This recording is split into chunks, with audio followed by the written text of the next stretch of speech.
E abraçados por nós e pelo nosso Deus, né? Muito bom. Amém. Eu, antes de vir para cá, aliás, quando eu estava vindo, né? Passei em frente à igreja para deixar o Samuel lá.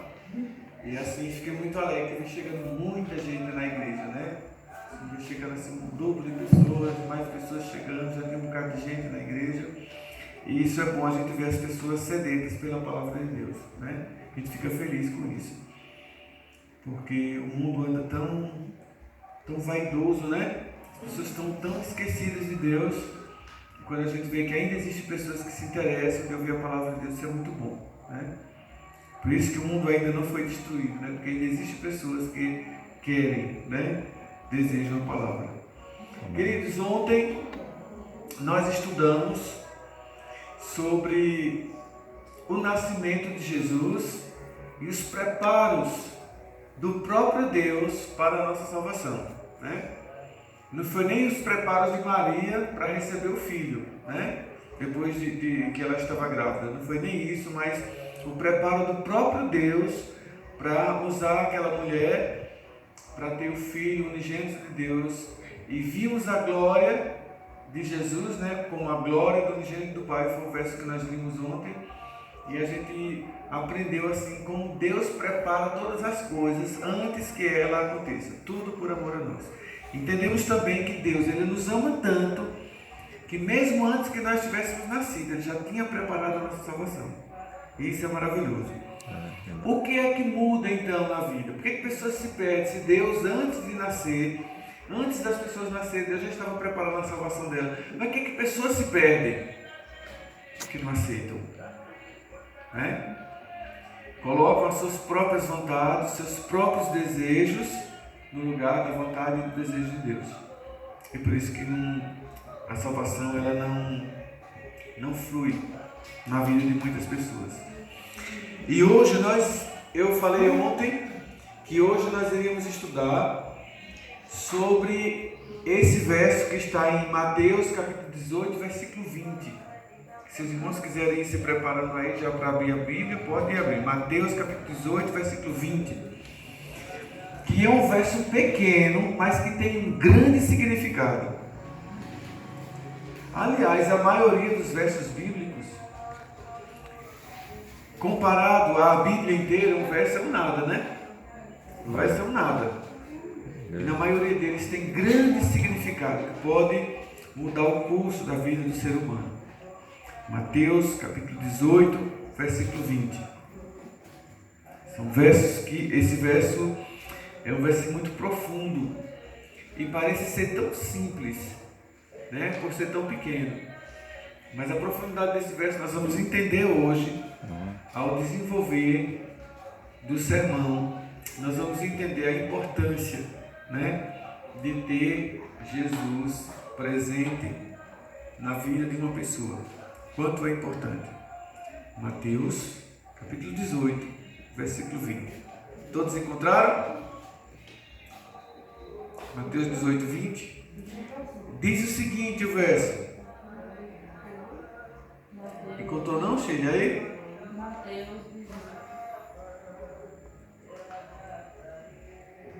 18, 20.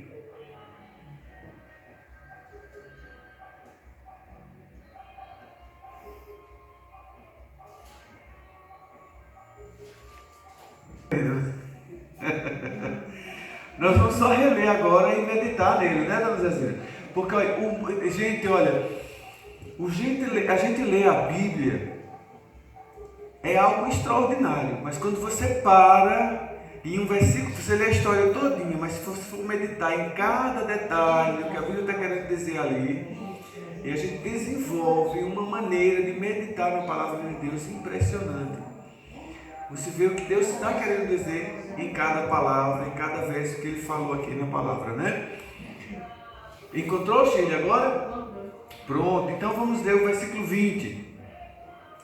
A Bíblia diz, porque, ou porquanto, onde estiverem 2 ou 3 reunidos em meu nome, ali estou no meio deles. E tem versões que diz, ali eu me farei presente.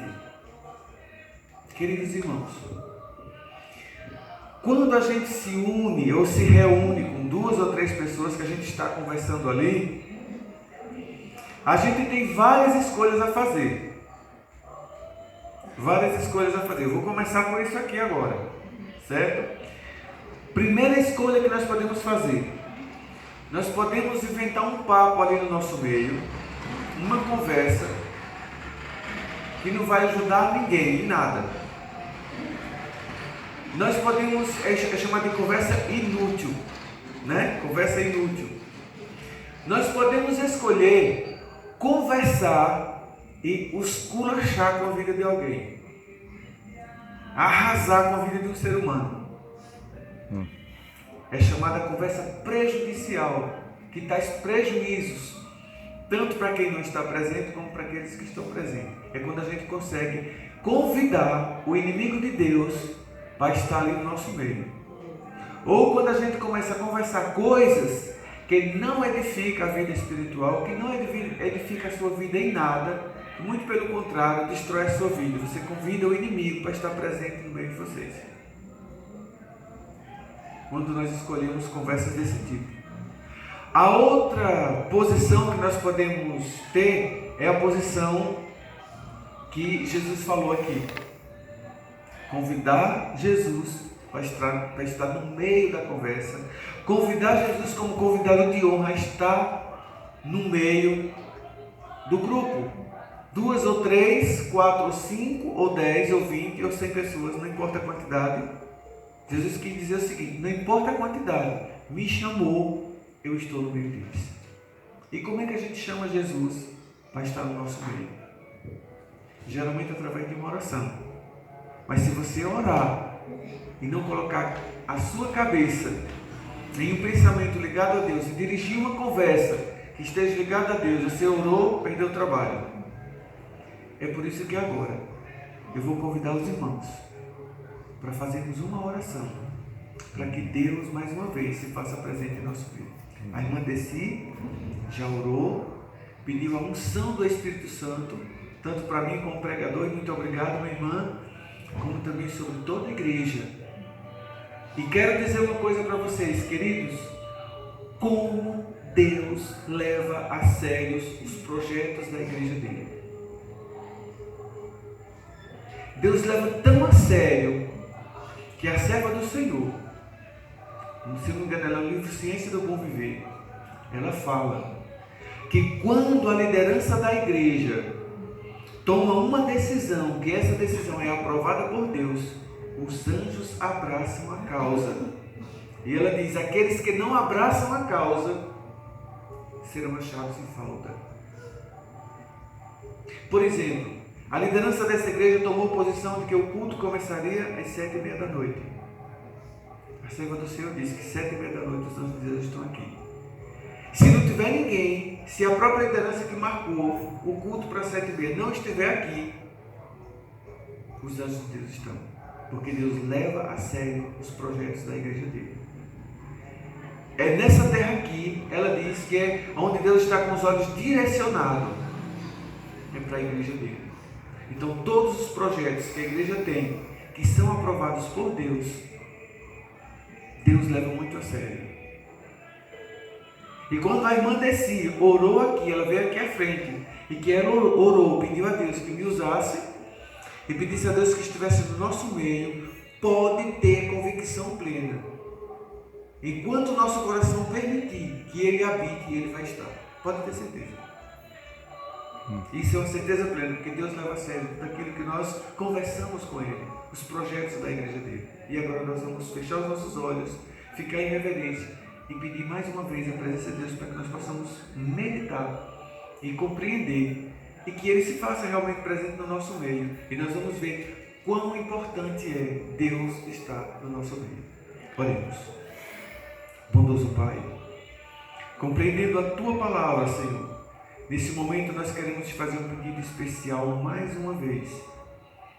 Queremos que o Senhor, Pai, permaneça como convidado de honra no nosso meio. Porque a Tua palavra diz que quando estiverem 2 ou 3 ou mais pessoas reunidas em Teu nome, o Senhor se faria presente. E é em Teu nome que estamos aqui, Senhor. Viemos aqui para adorar o Senhor, para louvar e engrandecer o Teu nome através das músicas. Cantamos uma música, Pai, que dizia o seguinte: queremos ser adorador por excelência. Queremos nos tornar adoradores de Ti. Queremos louvar o Teu nome, Deus. Através da música, do louvor, foi louvado aqui o Teu nome engrandecido. Permaneça, Senhor, conosco e que milagres sejam feitos em nossas vidas. Te pedimos o nome do Senhor Jesus. Amém. Amém. Seguindo, queridos, a presença de Jesus faz a diferença na vida do ser humano. E como faz? Descorrendo um pouco pelas histórias que João contou, o apóstolo João contou, pelo que ele viveu e vivenciou na presença de Jesus, no capítulo 2, João conta uma história maravilhosa. Eu não vou ler as histórias porque nós passaríamos até meia-noite só para ler as histórias, né? Eu vou só falar, mas eu vou dizer os capítulos e os versículos onde estão a história, e depois vocês podem ler e ver como a presença de Jesus fez a diferença na vida dessas pessoas. Primeira história que João fala, em que Jesus se fez presente e mudou completamente a vida da pessoa, foi nas bodas de Canaã da Galileia. Eu acho que vocês conhecem a história de quando Jesus se fez presente numa festa de casamento. E naquele momento faltou o vinho. A tradição judaica diz o seguinte, que quando faltava vinho na festa, é como se Chile dissesse o seguinte: eu vou fazer um aniversário para Franciele em casa. E Chile convidou 100 pessoas e mandou fazer um bolo para 20 pessoas. E mandou fazer 20 empadinhas, e mandou fazer 20 coxinhas, e ela preparou 20 cachorro-quentes. 20 pessoas comeram e 80 pessoas ficaram com a cara no chão e murmurando e dizendo que Chile envergonhou a todos porque convidou para a festa e não deu nada. Uma vergonha para Chile e também uma decepção para as pessoas que foram convidadas para o aniversário. Trouxe um presentinho e não recebeu nada. Porque quando a gente vai para uma festa de aniversário, que a gente leva um presente para a pessoa, é um presente de consideração, né? Não é que a gente vai querendo nada em troca, mas a gente vai alegre já para comer no aniversário, né? Porque é uma coisa natural, é uma coisa normal, é a nossa cultura que é assim. É uma coisa normal que a gente já vai pensando na comida. Pode ser um pastel, pode ser um pedacinho de bolo e meio copinho de suco. As pessoas ficam satisfeitas por isso. Qualquer coisa. Você já vai com a mentezinha preparada para receber alguma coisa de volta. E naquela época, quando faltava o vinho, era a maior vergonha. E aqueles noivos, eles vacilaram. Vacilaram entre aspas. Vocês vão ver nos restantes das histórias que aonde Jesus ia, uma multidão o seguia. Aquele casal convidou Jesus e não uma multidão que seguia Jesus. Vocês entendem? E o que acontece? Quando Jesus chegou na festa de casamento, os noivos se preocuparam, os pais do noivo também. Por quê? Porque chegou uma multidão junto com Jesus. Eles já se preocuparam, vai faltar o vinho ou pode faltar comida. E o pior, que quando as pessoas ouviam falar que Jesus estava ali, aí é que enchia de gente. E uma outra coisa, Jesus ali estava conversando com as pessoas se maravilhavam. As pessoas se maravilhavam com a conversa de Jesus ali. E o resultado final foi que faltou o vinho. Uma vergonha para os noivos. Uma vergonha para o mestre Saulo. Uma vergonha para todo mundo. Uma decepção. Então eles procuraram Maria, como que se estivesse buscando um conselho de Maria. Disse: Maria, o vinho acabou. E agora? O que é que nós vamos fazer? Ela disse: procure Jesus e faça tudo o que Ele mandar. Não poupe nada. Pode ser difícil como for, mas o que Ele mandar vocês fazerem, vocês fazem. Eu tenho certeza que Ele tem a solução para isso. Queridos, quantas pessoas falham hoje? As pessoas às vezes até adoram Maria, né? Trazem ela como um Deus para a sua vida, mas não querem seguir o conselho que Maria deixou. Faça tudo o que Jesus disser. Né? Jesus deixou muitos conselhos e Maria disse, pode seguir os conselhos dele que é bom. Mas as pessoas não querem, né? E Maria disse, pode ir atrás dele que ele tem a solução, vá. Foi o conselho que Maria deu para as pessoas. E as pessoas foram. Quando chega lá, Jesus disse, pode encher esses odres aqui de água e leve para o mestre-sala experimentar. Eles assim o fizeram, seguindo o conselho de Maria. Chegaram lá, entregaram o copo de água para o mestre-sala. O mestre-sala experimentou e disse, que vinho delicioso, que coisa gostosa esse vinho. Eu não entendi, porque geralmente as pessoas oferecem o vinho melhor, o vinho de melhor qualidade primeiro. Vocês ofereceram ruim e agora no final da festa que o negócio ficou bom. Foi o vinho melhor, né? Queridos, a vergonha que estava proposta para aquele casal, a decepção que levaria talvez um problema dentro da sociedade, que eles viveriam para a vida toda, foi resolvido naquele momento, porque Jesus estava presente no meio deles. E agora a gente começa a entender que Jesus, quando está no meio das pessoas, ele faz a diferença. Só não faz a diferença se as pessoas não seguirem o conselho de Jesus. Se não seguirem as orientações que Maria deixou, siga o que ele disser. Vocês entenderam? Essa foi só uma das posições. Quando chega, vamos deixar o casamento aqui, resolveu o problema. Jesus estava no meio, então o problema foi solucionado. E vamos para capítulo 3. Aliás, no capítulo 2 de João, a partir do versículo 1 até o versículo 12, conta essa história que eu estou falando para vocês. E a próxima história está no capítulo 3 de João, começa no capítulo 1 e vai até o versículo 1 e vai até o versículo 15, que é a história de Nicodemos. A história de Nicodemos. Queridos, Nicodemos era um homem religioso. Era um homem que vivia dentro da sinagoga. Era um homem que seguia todas as coisas, mas ele tinha um vazio dentro do coração dele. E ele começou a estudar e a observar as obras que Jesus fazia. Ele percebeu que Jesus era o Filho de Deus. E sabe o que aconteceu com Nicodemos? Nicodemos disse o seguinte, eu vou procurar Jesus de madrugada, que ninguém vai me ver. Porque eu, como líder, né, da igreja, e procurar Jesus no meio do povo, assim não vai ser bem legal. E ele sabia onde encontrar Jesus. De madrugada ele foi buscar Jesus, chegou lá, ele teve uma conversa com Jesus. Se vocês forem ler capítulo 3, até do 1, versículo 1 ao 15, vocês vão perceber que me parece que a coisa não foi tão boa. A conversa me parece que foi meio atrapalhada, porque Nicodemos se fez de inocente.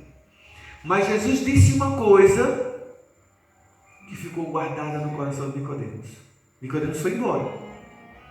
Mas o conselho que Jesus deixou para Nicodemos foi muito forte, porque Jesus se fez presente na vida de Nicodemos. E a Bíblia diz, o Espírito de Profecia deixa bem claro, a vida de Jesus. Diz que quando Jesus disse uma frase para Nicodemos. Nicodemos, lembra que Moisés levantou a serpente no deserto, as pessoas que olhavam para a serpente eram curadas? Ele sim, me lembra. Ele disse, assim também importa que o Filho do Homem seja levantado. E todos olham para ele. Nicodemos ficou com isso na memória. E Nicodemos começou a observar Jesus de longe, tudo o que acontecia. Foram quase 3 anos Nicodemos atrás de Jesus, mas não tinha tomado a sua decisão. Mas dentro do coração dele ele sabia que em algum momento ele precisava tomar a decisão. Só que chegou depois de 3 anos, aconteceu uma coisa com Jesus que foi terrível. Pegaram Jesus, prenderam, chicotearam ele, depois crucificaram, depois botaram a cruz nas costas dele, levaram lá para o Calvário, e lá em cima, crucificaram Jesus. E Nicodemos estava olhando de longe, observando. E quando crucificaram Jesus, quando levantaram a cruz, que deixaram Jesus lá em cima, os céus começaram a escurecer. As coisas começaram a mudar. E Nicodemos tomou uma decisão naquele momento. Ele correu aos pés da cruz. E com lágrimas nos olhos e clamando, disse: Senhor, por favor, opera um milagre que você queria operar naquele dia. E eu não deixei, opera hoje, por favor, que eu sei que você vai morrer. Opera esse milagre. E naquele momento, o clamor de Nicodemos foi ouvido, e Nicodemos sentiu paz no seu coração. Ele sentiu que o Espírito Santo estava falando ao coração dele naquele momento. Nicodemos voltou para casa, um homem transformado, um homem com vida nova, 3 anos depois de ter tido uma conversa com Jesus. E agora ele obedeceu ao que Jesus disse: importa nascer de novo. Nicodemos precisava nascer de novo, e ele estava trancando o seu coração para isso. E naquele momento Nicodemos recebeu a transformação. Jesus na vida de Nicodemos fez a diferença, mudou completamente a sua vida. Partindo da história de Nicodemos, nós vamos agora para o capítulo 4. No capítulo 4, do versículo 1 ao 18, fala da mulher samaritana. Queridos, uma das histórias mais belas que eu encontro na Bíblia, no Novo Testamento, é a história da mulher samaritana. Uma mulher que era inimiga dos judeus. Era um povo que eram brigados, eles odiavam uns aos outros.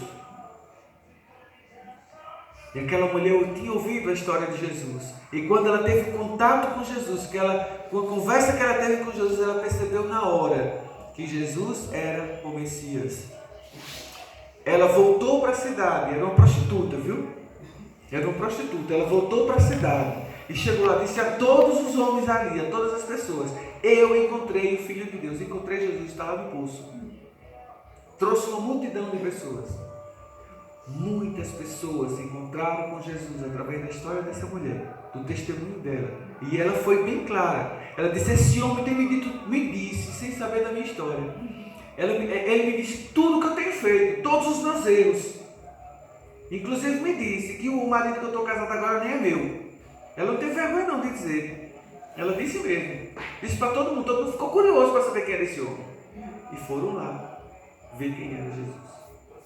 Foram lá encontrar-se com Jesus. E para aquela mulher e para todas aquelas pessoas que foram ver quem era Jesus, Jesus fez a diferença na vida deles. Sabe por quê? Porque Jesus estava no meio deles. Receberam a conversão, foram transformados, estão no pó da terra, aguardando a vinda do Senhor Jesus para morar eternamente nos céus. Deixando a história da mulher samaritana, vamos para o capítulo 5. E lá nós encontramos o paralítico do tanque de Betesda. Não é uma história tão muito conhecida assim. Não é uma história muito falada. Mas é uma história impressionante. A história do capítulo 5. Capítulo 5, versículo 1 ao 18 também. Fala sobre a história de um homem que viveu 38 anos. Gente, você sabe o que é 38 anos? Então, em casa, você tem quantos anos hoje? 38, 48 já. 42. Não, isso é de 8 já. 48? Vocês imaginam. Chile tem quantos anos, Chile? 42, pronto. Chegou a idade que o Carlos falou. Chile, você imagina. Você encontrar uma pessoa quando você tinha 4 anos de idade em um lugar. E você voltar agora, com 42 anos de idade, e encontrar aquela mesma pessoa no mesmo lugar ali, aleijada, em cima de uma esteira, esperando que o milagre acontecesse. Uma vida, né? Uma vida toda. Meu Deus. Aquele homem estava ali esperando acontecer um milagre. 38 anos sentado numa esteira, esperando um milagre. E isso sem se contar os anos que ele tinha quando ele foi para aquele lugar esperar que o milagre acontecesse. Porque a tradição dizia que naquele lago ali no tanque, de tempo em tempo, as águas se agitavam, era um anjo que descia do céu e a primeira pessoa que caísse ali dentro era curada. E ele esperava esse momento. Esperava esse momento não acontecia. 38 anos sentado numa esteira. Enquanto Jesus passou, que viu aquele homem ali, Jesus disse: o que é que você está fazendo aí? E você está esperando as águas se agitarem, que alguém me jogue lá, porque eu não posso ir, porque eu sou aleijado. Jesus chegou e disse para ele: levanta, tome o teu leito e anda. Aquele homem sentiu força nas pernas, ele levantou, pegou o seu leito e saiu gritando, louvando e agradecendo o nome de Deus. 38 anos sofrendo, esperando. Não tinha força para levantar. Mas quando Jesus entrou na vida dele, quando Jesus se fez presente na vida dele, a história dele mudou completamente. Onde era que estava o homem que estava paralítico? Agora era um homem normal. Servia para testemunho a todas as pessoas. Aquele homem que viveu 38 anos sentado ali. Jesus se fez presente na vida dele. Vamos pegar mais uma lição desse homem? Assim como a mulher samaritana, Jesus disse: vá lá e diga às pessoas: quem sou eu? Ela foi, obedeceu. Jesus disse para aquele homem: levante, pegue o seu leito e ande. Se aquele homem dissesse assim: Senhor, como é que eu vou andar? Eu sou aleijado. Teria ficado o resto da vida ali. Mas na hora que Jesus disse: levante e ande, ele acreditou e percebeu que as suas pernas agora tinham força. Levantou e andou. Queridos, não é só a gente querer que as coisas acontecem em nossas vidas, e elas irão acontecer. Nós precisamos obedecer. Deus tem uma grande parte a fazer em nós, que nós não conseguimos fazer. Mas tem uma grande parte que tem que acontecer conosco, que Deus não pode fazer. O receber a palavra de Deus, é Deus quem faz. O obedecer a palavra de Deus, somos nós que fazemos. Deus não pode obedecer por mim. Deus não pode tomar decisão por mim. Eu que tomo decisões. E mesmo depois de tomada a decisão, o milagre ainda permanece acontecendo. É milagre para a vida toda. Não para os milagres. Assim foi com esse paralítico. Obedeceu, foi curado e agora é um testemunho para todas as pessoas. Amém. Deixando o jovem paralítico, nós vamos agora para o capítulo 6 de João. Quando chegamos no capítulo 6, do versículo 1 ao 14, nós encontramos a multiplicação dos pães. Eu não sei quantos aqui conhecem a história da multiplicação dos pães. Mas a Bíblia diz que era uma multidão de pessoas. 5.000 homens. Os historiadores, os estudiosos, os comentaristas bíblicos falam que ali havia cerca de 15.000 pessoas, quando fosse juntar homens, mulheres e crianças. A Bíblia falou só dos homens. Mas quando fosse juntar tudo, talvez desse 15.000 pessoas, ou bem aproximado disso aí. Com 5 pães e 2 peixes apenas, Jesus se fez presente em meio à multidão cansada e faminta, estressada. Jesus se fez presente na vida dessas pessoas e todos se alimentaram e saciaram. Foi necessário que alguém tomasse uma decisão. Foi necessário que, para que esse milagre acontecesse, alguém obedecesse a palavra. Jesus disse: temos que dar comida a essas pessoas. Os discípulos disseram, principalmente Pedro: como é que a gente faz? A gente não tem dinheiro para isso. Temos que ir para a cidade, mas mesmo assim a gente não teria condições de comprar comida para esse tanto de gente. Jesus disse: não tem nada por aí. Não tem. Aí se descobriu, né? Que tinha um menino ali, espertinho, né? Inclusive eu já fiz até um sermão falando sobre esse menino, que é muito interessante. Depois eu quero pregar aqui, foi no Clube de Desbravadores que eu preguei. Um sermão sobre um menino que a Bíblia quase nem fala, né? Mas temos grandes lições a aprender daquele garotinho. Ele tinha 2 peixes e 5 pães. Jesus disse: traga aqui. Traga aqui. Foi Tomé que observou, viu? Tomé que observou que aquele menininho, e o sermão é dos dois, viu? Tomé e o menino. Os dois, né? Os dois. Visão, queridos. Nós temos que observar as coisas que estão acontecendo ao nosso redor. Se a gente não observar as coisas que estão acontecendo ao nosso redor, às vezes a gente passa em branco. Mas é bom a gente ser observador. Então Tomé observou que tinha um menino ali no meio que tinha 5 pães e 2 peixinhos. Jesus disse: traga até aqui. Se Tomé tivesse dito: não, senhor, eu não vou nem trazer, porque tomar a merenda do bichinho, não, deixa o bichinho, vai saciar a fome dele, deixa os outros. Não. Tomé obedeceu a palavra de Jesus. Pegou os 5 pães e os peixes. Foi um trabalho tão pequeno. Foi uma decisão tão pequena. O que decisão é de pegar 5 pãezinhos dali e 2 peixinhos e trazer para aqui? Não é quase nada de trabalho. Mas foi o suficiente que Jesus precisava para alimentar aquela multidão. Foi o suficiente. Às vezes a gente vai fazer um trabalho dizendo: esse trabalho é tão pequenininho para Deus, né? Mas Deus, ele é um ser maravilhoso, que de pequenas coisas ele consegue fazer grandes coisas. Do barro ele fez Adão, e Adão criou todos nós. De um simples barrinho. Isso é Deus. Isso é milagre. Isso é Deus. E Jesus alimentou aquelas quase 15 mil pessoas que estavam ali, com milagre, reproduzindo, fazendo multiplicar essa quantidade de pães. Mas teve que ter a obediência de alguém para que isso acontecesse. Milagres não acontecem à toa. Tem a nossa parte para que o milagre aconteça. Tem a nossa parte. Saindo do capítulo 6, agora nós vamos para o 8. 8, de 1 a 11. A Bíblia me fala agora sobre uma mulher adúltera. Quem é essa mulher? Maria Madalena.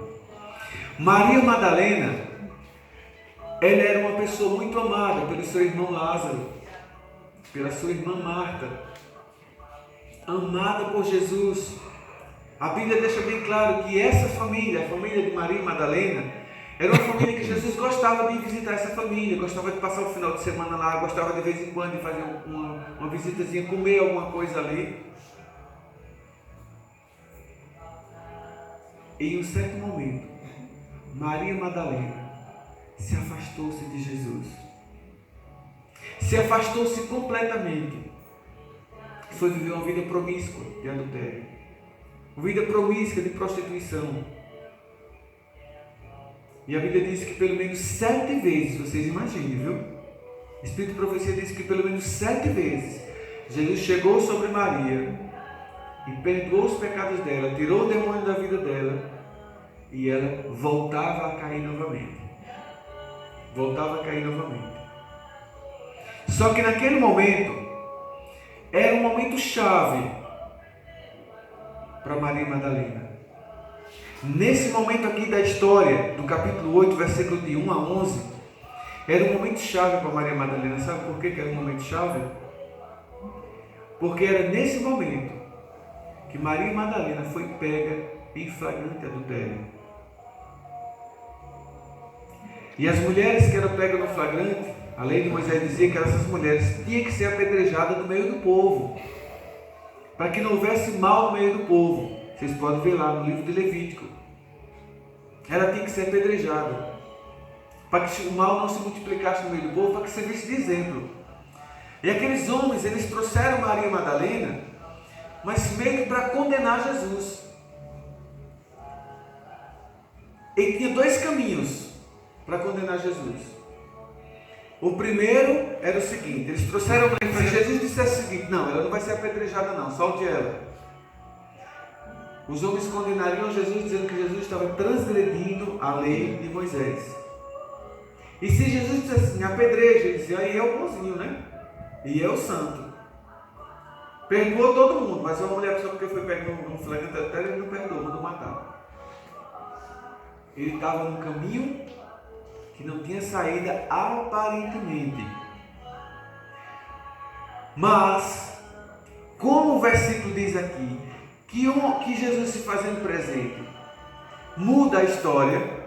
Jesus se fez presente naquele momento na vida de Maria Madalena e com certeza teria uma solução para Maria Madalena. Teria uma solução. Qual foi a solução que Jesus encontrou? Jogando a culpa em cima dos próprios homens que vieram para apedrejar a mulher. Ele disse que se vocês se consideram santos, se vocês se consideram puros, e a Bíblia diz que Jesus conhecia o mal que tinha no coração daqueles homens, se vocês não têm pecado nenhum, pois é, vem aqui, pegou no braço de Maria e botou bem aqui no meio, olha. E os homens aí ao redor. Vocês que estão aqui, estão com as pedrinhas na mão, se vocês não têm pecado nenhum, vocês estão com o coração puro, se vocês estão puros diante de Deus, atirem então agora a primeira pedra. A Bíblia diz que Jesus se ajoelhou e começou a escrever com o dedo no chão. Imagina o que era que Jesus escrevia. O Espírito de Profecia diz que ele começou a escrever o nome do pecado de cada um que estava ali. E eles observaram o que era que Jesus estava escrevendo. Ladrões, corruptos, adúlteros. E ele começou a escrever, né? Exploradores. Começou a escrever. E aquilo foi como um punhal no coração deles. Porque qualquer um deles poderia dizer assim, eu sou puro, vou atirar a primeira pedra. E se um atirasse a primeira pedra, os outros iriam lá e atiravam também. Nenhum se sentiu digno de atirar a primeira pedra nela. A Bíblia diz que eles começaram a soltar suas pedrinhas devagarinho ali no chão e ó, Jesus passou um tempo ali escrevendo os pecadinhos deles. Aí eu dizia, eu tenho esse pecado aqui, eu que não vou atirar a pedra, eu vou cair fora, ele como sabe de tudo. Caía fora e o outro pensava a mesma coisa, caiu fora. Resultado, daqui a pouco só restou Jesus e a mulher. E Jesus disse o seguinte para ela, cadê os homens que estavam condenando vocês? Ela deu aquela olhadinha assim com medo, né? E disse, eu não sei, Senhor. Eu não sei onde eles estão. Mas Jesus disse, eles não lhe condenaram. Eu também não lhe condeno. Aí Jesus disse uma coisa para Maria. Vai embora e não peques mais, para que não te aconteçam coisas piores. Vá e não peque mais, porque se você pecar de novo, vai te acontecer coisas piores do que isso aqui. Aquela mulher envergonhada disse, mestre, eu não vou mais. Eu vou ficar contigo. Vou ficar aos seus pés. Quando chega mais na frente, a gente encontra Marta preocupada com as coisas de fazer e Maria onde? Aos pés de Jesus. Ela aprendeu a lição, que viver aos pés de Jesus o livra da condenação e também da morte e da perdição e do pecado. Ficar aos pés de Jesus. Deixando a história de Maria Madalena, agora nós vamos para o capítulo 11, que fala da ressurreição de Lázaro, irmão de Maria Madalena. Perceberam aí quando Jesus fez presente na vida de Maria Madalena que a coisa mudou? A história mudou completamente. Eu poderia passar a noite inteira contando aqui histórias para vocês, de pessoas que tiveram contato com Jesus, pessoas que Jesus se fez presente no meio deles e que a história mudou completamente. Mas para finalizar, nós iremos ver agora o que aconteceu com Lázaro, porque eu acho assim uma história impressionante, uma história extraordinária. Um homem há 4 dias de morto, ser ressuscitado e voltar a ter vida novamente na presença de todos ali, isso é extraordinário demais. Foi o que aconteceu com Lázaro. Lázaro aparentemente não tinha jeito. Porque a gente diz hoje, tem jeito para tudo, só não tem jeito para a morte, né? A gente diz hoje, tem jeito para tudo, só não tem jeito para a morte. E as pessoas daquela época pensavam do mesmo jeito. Enquanto tiver vida, ainda tem esperança, mas morreu, acabou. Acabou-se as esperanças. Mas quando Jesus se faz presente na vida de alguém, ainda morto, existe esperança. Ele muda a história. É por isso que eu disse para vocês que hoje nós iremos aprender o significado profundo deste versículo bíblico. Onde estiverem 2 ou 3, em meu nome, eu me farei presente. E quando ele se faz presente, a história da pessoa muda completamente. E não foi diferente para Lázaro. Lázaro, há 4 dias morto, na hora que Jesus se fez presente na vida dele, a vida dele foi completamente transformada. De morto, passou a ser vivo. Jesus disse: vem para fora, Lázaro. De um homem sepultado, agora estava um homem de pé, vivo, com vida novamente. Então, quando Jesus se faz presente, até para a morte é a solução. Tem jeito para tudo quando Jesus se faz presente. Mas é necessário que tenha obediência. É necessário que tenha obediência. E quem obedeceu aí nesse momento? Na história de Lázaro? Tem. Sabe o que foi que Jesus disse para aqueles homens que estavam ali? Na presença de Jesus? Vão lá e tirem a pedra. Os homens foram lá e tiraram a pedra. É por isso que eu digo, em todas as histórias nós vamos perceber que existe a parte de Deus que nós não conseguimos fazer. Existe a nossa parte que Deus não faz por nós. Jesus poderia ter puxado a pedra, não poderia? Mas essa parte os homens poderiam fazer. Precisava Jesus se envolver com isso. Os homens poderiam fazer, Jesus pediu, faça isso. É a parte de vocês. Os homens fizeram. Senhor, mas já cheira mal o corpo. Mas mesmo assim, com uma certa desconfiança, mas foram lá e fizeram. E quando tiraram a pedra que Jesus chamou, Lázaro veio. Agora eu pergunto, aqueles homens poderiam tirar a pedra ou não poderiam? O que vocês acham? Poderiam. Poderiam? Não tiraram. Tanto poderia que fizeram. Agora eu pergunto, aqueles homens tinham autoridade de dizer Lázaro vem para fora e Lázaro voltar depois de 4 dias de morto? Não. Não tinha. A parte dos homens era tirar a pedra e a parte de Deus, de Jesus, era chamar a Lázaro e devolver a vida para ele. Vocês entendem? Em todos os milagres para acontecer, em todos os milagres na nossa vida que tem que acontecer, tem que ter a minha parte que Deus não faz e a parte de Deus que eu não consigo fazer. Até onde está o meu limite, eu faço. Onde os meus limites acabam, Deus faz. É por isso que nós precisamos entender que Deus age naquilo que é impossível. Os homens disseram, já tem jeito para tudo, enquanto tiver vida, morreu já era, né? Mas para Jesus tem jeito até na hora da morte. É isso que nós precisamos entender. Precisamos entender que por meio da nossa obediência, da nossa crença à palavra de Deus, milagres acontecem. Coisas que estão além do nosso entendimento acontecem. Como eu falei para vocês, eu poderia estar aqui a noite inteira contando histórias de pessoas que perceberam que quando Jesus se faz presente na vida deles, faz a diferença. Mas eu acho que com a história de Lázaro basta para nós entendermos que nós temos que tomar decisão em nossas vidas. Aliás, que nós precisamos tomar decisões em nossas vidas. E é daquele que não toma decisões na vida. E tem a música. Eu gostaria que vocês ouvissem a letra da música que a Ana vai cantar e que vocês meditassem. E durante a música, e vocês pensem, Senhor, o que eu tenho que fazer para que o milagre aconteça em mim? Pode ver. Senhor, que Uma história aconteceu,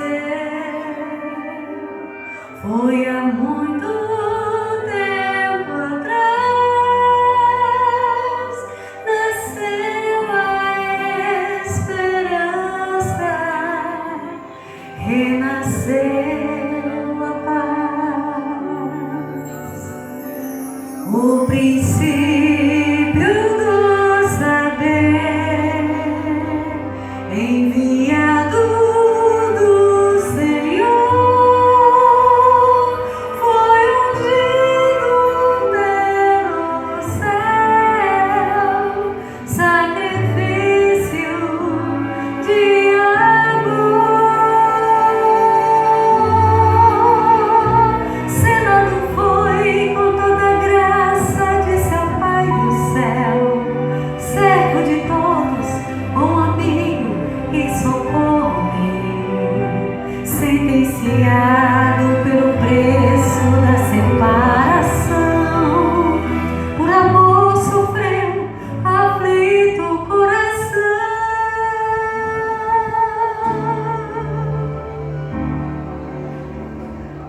Pai bondoso, Deus poderoso, perseguido sem razão, massacrado sem ação, humilhado foi o mestre para livrar da morte.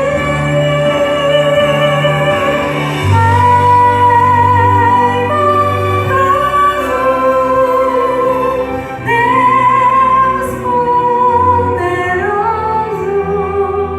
como posso não amá-lo? Pois livrou-me do pecado. Jesus Cristo, eu te amo, pois me deste a salvação.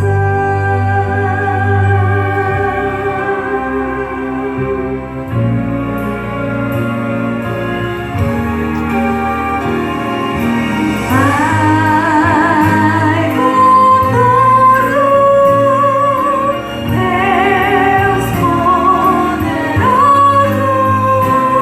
perseguido sem razão, massacrado sem ação, humilhado foi o mestre para me livrar da morte.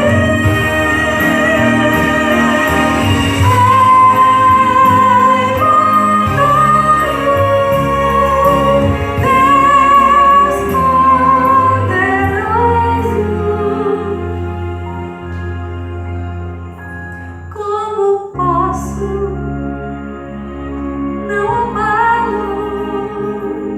Pois livrou-me do pecado. Jesus Cristo, eu te amo, pois me deste a salvação.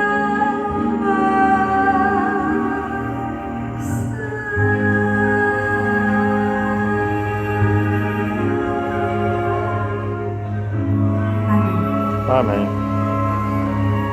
Louvado seja nosso Deus.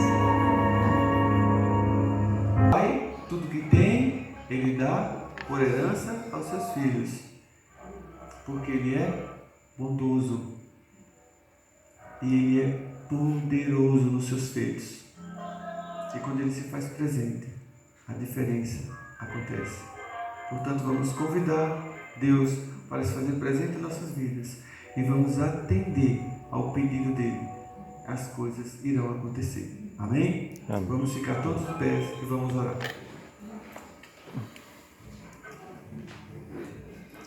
Santo e bondoso Deus, nós te somos gratos, ó Pai, pela tua bondade. Como o Senhor, ó Pai, fez bem, como o Senhor fez bem, ó Deus, naquele casamento das bodas de Canaã da Galileia. Como o Senhor, Deus, operou milagres na vida de Nicodemos. Que maravilhas, ó Deus, foram operadas na vida da mulher samaritana. Te louvamos também, ó Deus, porque o Senhor, depois de 38 anos, se fez presente, ó Deus, na vida daquele paralítico. Um homem creu, levantou, tomou o seu leito e andou. Assim também, ó Deus, nós acreditamos, Senhor, que o Senhor multiplicará os pães em nossas vidas, quando eles faltarem, Senhor. O Senhor, Deus de misericórdia, e o Senhor vai fazer com que eles se multipliquem em nossas vidas. Pai querido, nós queremos também, ó Deus, acreditar que quando estivermos a hora, Deus, de recebermos a condenação, assim como Maria recebeu, talvez pelos nossos atos errados, pelas nossas consequências erradas, nós receberemos a Tua graça, Senhor, e o Teu perdão. E ninguém, ó Deus, na Tua presença será capaz de condenar um pecador, Deus, que se arrependeu dos seus pecados. Ninguém terá forças para isso, porque a Tua força é maior do que qualquer um. Amém. Porque o Senhor é um Deus poderoso. Nós queremos também, ó Deus, que aconteçam milagres nas nossas vidas. Quando parece que tudo desmoronou, quando parece, ó Deus, que a morte chegou, que haja, Pai, ressurreição nas nossas vidas, assim como aconteceu na vida de Lázaro. Amém. Ó Pai querido, pedimos a unção do Teu Espírito sobre nós. Que o Senhor, ó Pai, nos dê uma noite na Tua santa presença. E que a Tua graça nos alcance hoje e sempre. Em nome do Senhor Jesus te pedimos. Amém. Amém. Da porta da graça. É interessante nós vermos esse assunto, porque eu acredito piamente que nós não estamos longe desse acontecimento, do último chamado e o fechamento da porta da graça.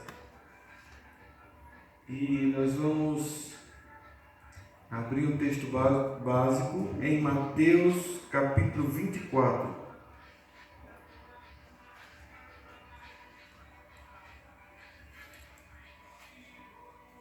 Mateus 24.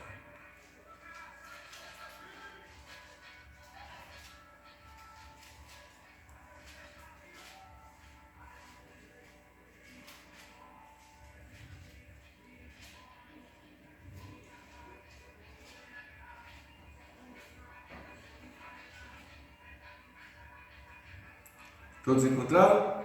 Mateus 24, versículo 37. O versículo 37 diz o seguinte: pois, assim como foi nos dias de Noé, também será na vinda do Filho do Homem. Versículo 40.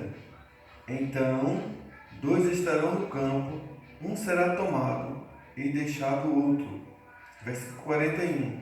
2 estarão trabalhando, um será tomado e deixado o outro. Queridos, esse verso aqui, esses versos eles estão falando sobre a volta de Jesus, mas também se aplica ao fechamento da porta da graça. Nos dias de Noé, a gente sabe que as pessoas faziam festas, se casavam, idade de casamento, parecia até que não ia acontecer, o dilúvio. Parecia que não ia chover. Mas de repente, depois de tudo acontecer, veio a chuva, A promessa se cumpriu. Quem foi que se salvou? Quem estava dentro da arca. Quem acreditou, na verdade. Quem acreditou e permaneceu. A serva do Senhor diz que, ao decorrer dos 120 anos de pregação e construção da arca de Noé, as pessoas, muita gente se converteu e inclusive ajudaram a Noé a construir a arca. Porém, ao passar dos anos, ao demorar os anos, as pessoas desistiram. Não, está demorando demais esse negócio. Está demorando demais e acabaram desistindo. Não acreditaram mais, Por que eu digo que aqui se aplica a também o fechamento da porta da graça? Nós estamos vivendo um período hoje, que é o período do juiz investigativo. Quando Deus terminar o juízo investigativo, fecha a porta da graça. E esse juízo começou em 1844. Depois que terminar os mortos, entra nos vivos. E como é então que Jesus volta e vai estar selado? Jesus vai estar sabendo quem, de forma organizada, quem está salvo e quem está perdido? Por meio do fechamento da porta da graça. Por meio do fechamento da porta da graça. Existe uma frase que serve falada, eu gostaria que alguém abrisse aí em Apocalipse capítulo 16. Existe uma frase que Jesus vai falar e ele encerra essa frase com uma palavra-chave. Apocalipse capítulo 16. Apocalipse 16.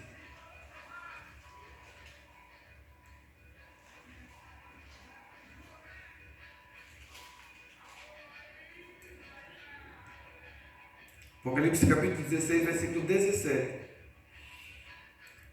Esse versículo ele fala bem claro. O verso é 17, o verso. Versículo 17, dona Zezira.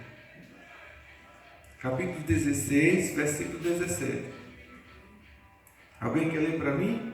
Ou eu abro? Eu leio. Leia aí, igreja, por favor. E o sétimo anjo derramou sua taça no ar, e saiu grande voz do dentro do céu, do trono, dizendo: está feito. Está feito. Queridos, quando Deus mandar as 7 pragas, que aí, falando das 7 pragas, quando Deus mandar as 7 pragas sobre a terra, é porque já está feito. A porta da graça já se fechou. Não haverá mais salvação para ninguém. E nós vamos para Apocalipse capítulo 22, é só uma página na frente. Apocalipse 22, versículo 11. Verso 11, 22. Isso, 22, 11. Diz o seguinte, o versículo 11. Continue o justo, fazendo justiça. Continue o imundo na prática da imundícia, ou sendo imundo, o justo continue na prática da justiça, e o santo ainda irá continuar a santificar-se. Quando é que isso vai acontecer? Aqui a Bíblia está dizendo que haverá um tempo na terra em que não haverá mais chance de mudança. Vai haver um selamento em que as práticas continuarão e não serão mais mudadas. O justo continua na prática da justiça, o imundo continua ainda sendo imundo, ele não tem condições mais de se tornar um limpo, o injusto ele não tem mais como se transformar, a chance e a oportunidade de conversão, de mudança, e o justo vai continuar na prática da justiça, e o puro ainda vai continuar na prática da pureza. Por quê? Porque nesse momento vai cair as 7 pragas. Aqueles que não foram selados para a justiça receberão os danos das 7 pragas. E aqueles que eram justos não receberão. Por isso que eles continuarão na prática da justiça. Porque eles vão entender de que foram justificados e selados. Porque as pragas estão caindo ao seu lado e ele não está sendo atingido pelas pragas. E por isso que a Bíblia fala que quando cair as 7 pragas, o anjo vai falar: feito está, ou está feito. Selou o destino de cada pessoa. O livro Eventos Finais, salvo não me engano, é capítulo 14, fala o seguinte, que a imposição do decreto dominical precede o fechamento da porta da graça. Quando surgir a imposição do decreto dominical, a porta da graça está se fechando. É o fim. É o fim. É o fim. As pessoas que foram acometidas por falta de comunhão nesse período, serão achados em falta. Ou seja, aqueles que estiverem com a sua fé deficiente, que estiverem vacilando na fé, será achado em falta. Diz o livro Eventos Finais. Terá sido achado em falta. E se alguém for achado em falta diante de Deus, vai ser tido como pecador e injusto. Pecador e injusto. E a gente precisa manter a nossa comunhão com Deus ininterrupta. E aqui fala o seguinte: não sabemos, até a Bíblia dá essa advertência, a que dia chega o ladrão, ou quando seremos atacados pelo ladrão, ou a que hora o ladrão chegará. Por isso devemos estar apercebidos, devemos estar vigilantes, porque a gente não sabe quando é que isso vai acontecer. Quando é que isso vai acontecer, né? Ellen White também fala no livro Eventos Finais,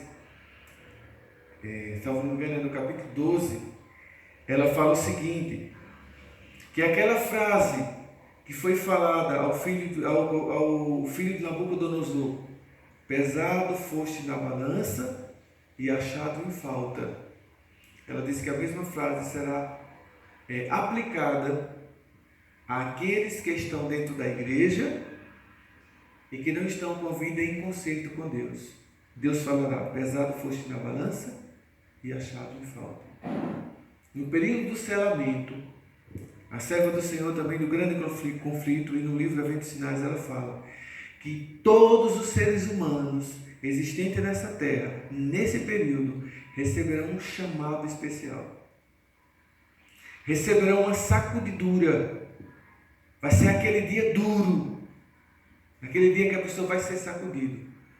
Mas se ele for achado em falta, ele não vai entender o que é que está acontecendo.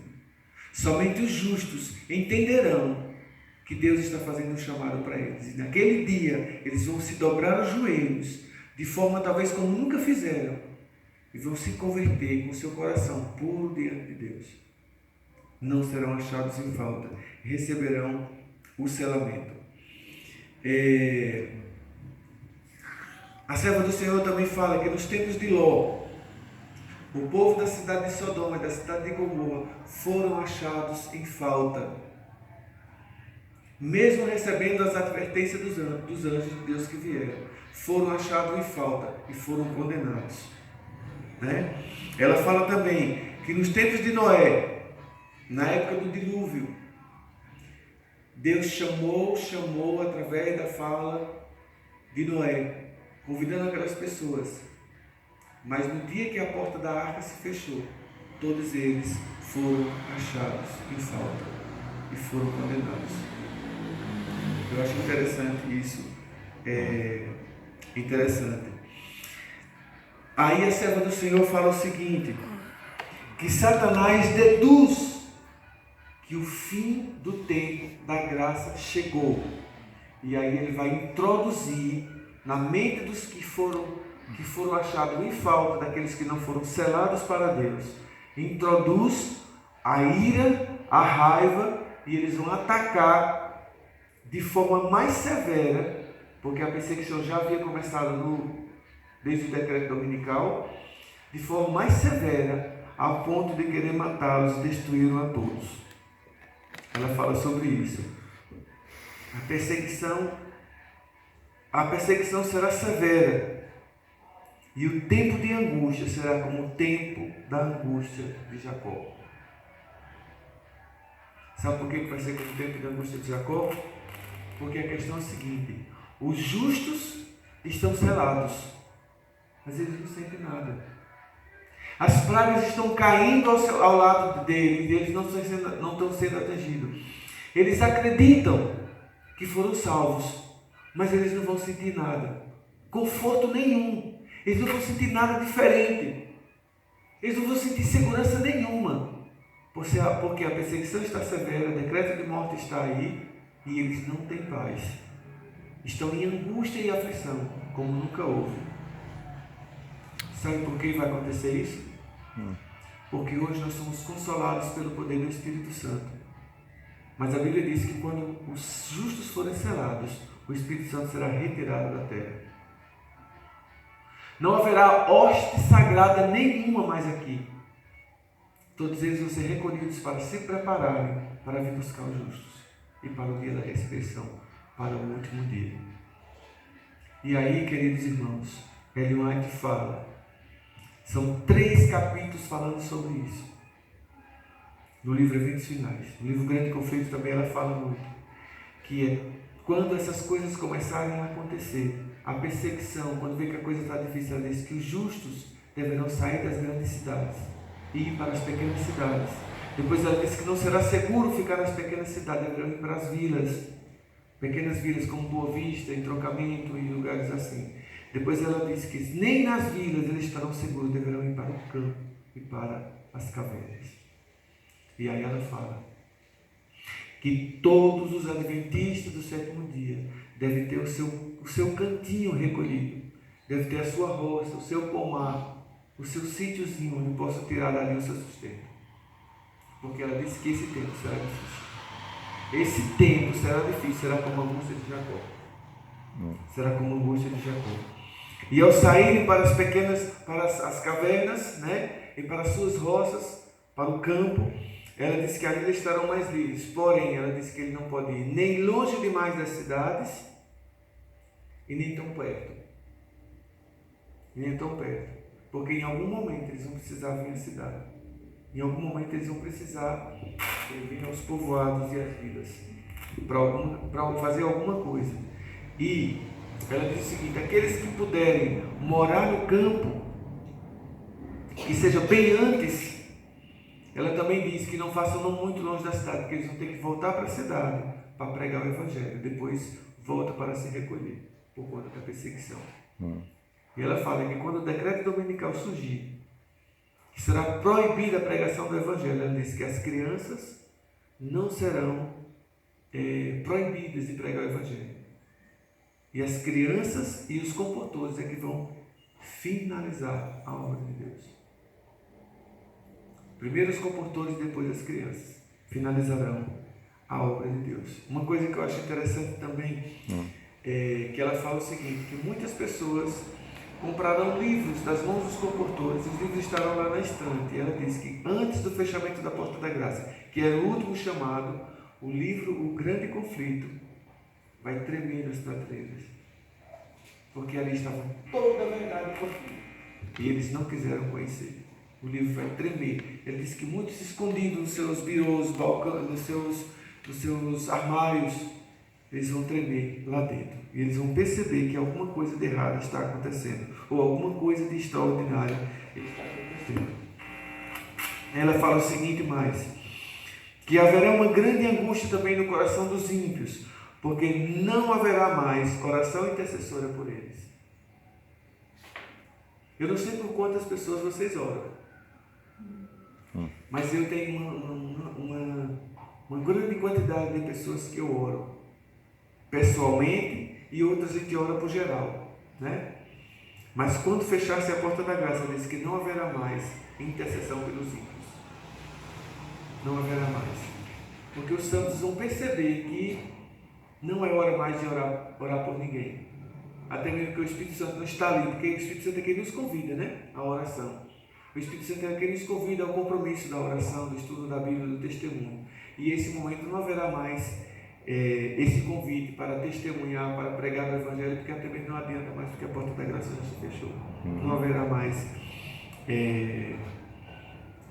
como é que diz? Não haverá mais intercessão pelo justo. E a serva do Senhor fala aqui mais também, que nesse período muitos procurarão a morte, e a morte não chegarão até eles. Eles pedirão a morte, clamarão pela morte, mas ela não o encontrará.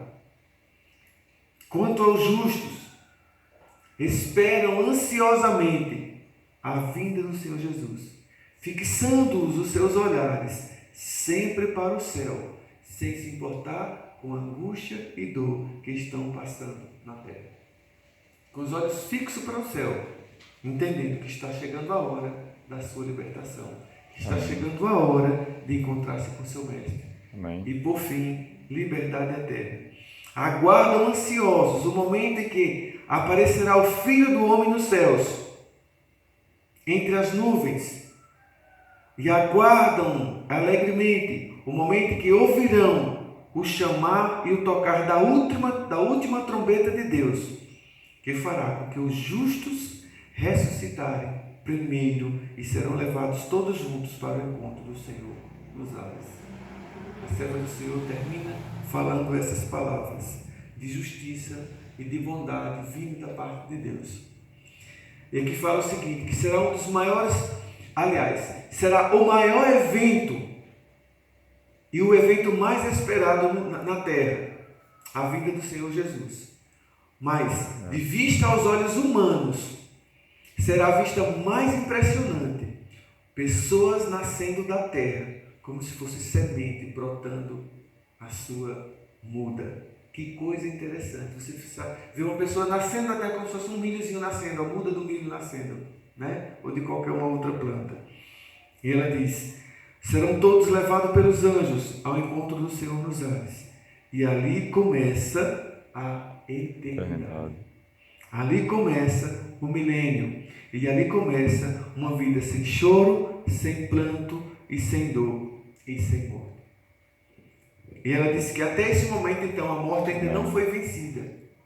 A morte será vencida quando Satanás for destruído depois do milênio. Porque ainda resta os anjos para morrerem. Ainda resta Satanás para morrer. Os anjos maus, né? Os demônios. E aí, então, eles serão aniquilados. E eu fico a imaginar, queridos. Eu estava outro dia falando com os adolescentes da minha classe. Eu fico meio parado a imaginar assim, aquele momento em que você sente que o seu corpo foi transformado. Lá em 1 Coríntios, né, capítulo 15, versículo 51, se eu não me engano, fala o seguinte, que num momento em abrir e fechar de olhos, os justos ressuscitarão e os que estavam vivos receberão a transformação. Receberão um corpo incorruptível e imortal, cheio de imortalidade. Né? Bom demais. Quando você sentir que você recebeu uma transformação no seu corpo, e você perceber que pessoas estão ressuscitando ao seu redor, e você olhar para o céu e ver anjos, e você olhar para o céu e ver o próprio Filho do Homem, e você imaginar, eu não morro mais, eu agora vou viver eternamente. Não tem tristeza. É por isso que a serva do Senhor disse que eles não vão olhar para trás, não vão olhar para os que ficaram aqui atrás. A alegria no coração da certeza das coisas agora vai ser tão grande que me parece que tudo aquilo que ficou fica como se fosse um fumaça. Você não consegue nem... É como a gente pensar, quem criou Deus, né? Entra no vazio. Entra no vazio. Agora eles querem o encontro do Senhor nos ares. Agora eles querem viver eternamente. Né? Eles querem viver eternamente. É onde entra a alegria eterna. É onde entra a certeza verdadeira de todas as coisas. Você já imaginou a alegria de você ver um parente seu que morreu, né, e poder você abraçar e agora pular e gritar de alegria, agora os anjos pegam vocês e começam a levar para o céu e você diz assim, agora não mais haverá separação. Né? Quem ficou, ficou, mas quem está aqui eternamente. Pronto, alegria eterna. Né? Então, não terá uma coisa melhor do que essa, né? E agora viver eternamente com Deus, com Cristo, conhecendo os anjos, conhecer os patriarcas, os profetas, né? Ellen White disse que Adão, quando ele se levantar da terra, e Eva, vai chamar a atenção de todo vivente aqui. Se vocês vão ler, estou lembrando que é no penúltimo capítulo do livro Grande Conflito, ela descrevendo a ressurreição de Adão. Ela disse que ele será diferente de todos os seres humanos que estão aqui na terra, vivos naquele momento. Ela disse que Adão bem alto, Eva na altura do seu ombro, e a pele deles, a fisionomia dele, o jeito deles ali vai chamar a atenção de todos. Será diferente de todos os outros, porque foram criados à imagem e semelhança de Deus. Nós somos só os seus descendentes, diz ela. Ela escreve de uma forma extraordinária. Então, eu estou falando aqui pequenas coisas, né? Mas grandes coisas maiores do que isso irão acontecer. A Bíblia diz que o apóstolo Paulo fala que nós não somos dignos de ser revelado o que Deus tem para nós de surpresa lá nos céus e até na hora da ressurreição. Que Deus nos abençoe, meus queridos. Que o Espírito Santo confirme a cada dia no nosso coração essa certeza de que estamos indo no caminho certo, sem desistência. E vamos estar de joelhos, orando, buscando a presença de Deus, para que naquele dia nós não possamos não ser achados em falta. Que quando nós somos pesados na balança, nós sejamos aprovados pelo nosso Deus. Amém. Amém? Amém. Que Deus nos abençoe, queridos. Eu tinha algumas coisas para falar ainda, mas por conta do horário, nós vamos deixar para um dia que a gente vai botar os papos em dias menos, né? Que tenha menos papo em dias. Que Deus nos abençoe, que Deus abençoe a sua igreja. Convide as pessoas. Quarta-feira, pela graça do nosso Deus, eu estarei aqui pregando para vocês. Na quinta também. Convida logo, terça-feira. Pronto. Porque fica melhor, né? Que já vai Sim, ter na quarta. é isso mesmo. Outra coisa, se vocês quiserem levar pessoas com vocês para irem para Antas, pode levar. Eu acho que na sexta-feira vai ser um festão. Isso mesmo. Acomodados, né? Estamos, na verdade. Acomodados. Oremos. Santo e amado Pai, nós pedimos ao Senhor, Pai, que confirme a cada dia em nosso coração a nossa fé, que confirme a cada dia, ó Deus, de que estamos no caminho certo. Pedimos, ó Deus, a unção do Teu Espírito em porção dobrada a cada um de nós. Que o Santo Espírito, Deus, trabalhe em nossos corações, transformando a cada um de nós, nos dando vida nova. Querido Pai, queremos Te pedir também, ó Deus, pela Semana Santa. Iremos celebrar, ó Deus, esses dias. Iremos estar aqui para fazer cultos em adoração ao Senhor. Que o Senhor toca, Pai, o coração das pessoas que serão convidadas. Que elas venham até aqui e possam receber de Ti, ó Deus, o poder dobrado do Teu Espírito. Nós Te pedimos e Te agradecemos, ó Pai, em nome do Senhor Jesus. Amém. Amém.